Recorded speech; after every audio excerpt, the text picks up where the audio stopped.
Huwag ka lang magkaroon ng tiwala sa taong pinili mo. Huwag ka lang magkaroon ng tiwala sa taong minamahal mo. Magkaroon ka rin ng tiwala sa sarili mo na kahit mawala siya, kaya mo. Kasi ito ang problema.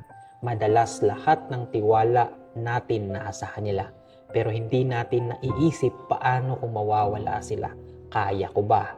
Tatayo pa ba ako? Kakayanin ko ba? Kasi kapag tinanggap mo na okay lang kahit mawala siya, mas nagiging buo ka.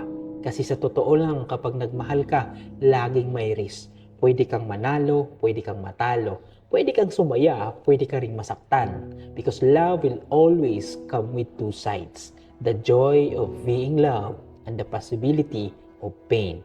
Kung handa kang maramdaman yung sarap ng pagmamahal, dapat handa ka ring tanggapin yung sakit na kaakibat nito. Dahil sa dulo, hindi mo makikilala ang tunay na love kung hindi mo rin tatanggapin ang possibility ng loss. Because here's the truth, nagmamahal ka, laging may chance na masaktan ka, pero lagi ka ring may choice na bumangon at magpatuloy.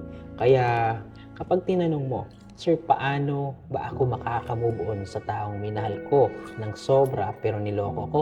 Simple lang, balikan mo ang tiwala sa sarili mo kasi ang tunay na healing hindi manggagaling sa taong nananakit, manggagaling sa paniwala mo na kaya mong maging buo ulit.